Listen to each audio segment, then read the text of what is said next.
Kasunod pa rin ng mga kalamidad na kinaharap ng Pilipinas sa mga nakalipas na buwan, nagpahayag na rin ng pakikiramay at suporta ang British Royal Family para sa mga naging biktima ng mga nagsakuna.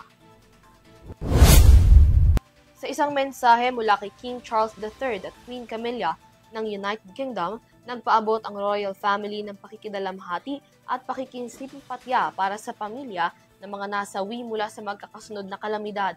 Batid aniya ng Royal Family ang naging epekto ng mga nakaraang bagyo at pagbaha sa Pilipinas, maging na nakalipas na malalakas na lindol noong Oktubre. Buong puso ang pakikiisa ng British Royal Family para sa mga pamilyang nawalan ng mahal sa buhay, gayon din sa mga emergency rescuers na naging biktima rin ng sakuna habang ginagawa ang kanilang tungkulin sa bayan.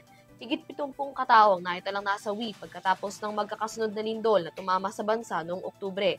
Higit 200 naman ang patay matapos ang paghagupit ni Bagyong Tino habang umakyat na sa 18 ang napaulat na nasawi bunsod ni Bagyong Uwan.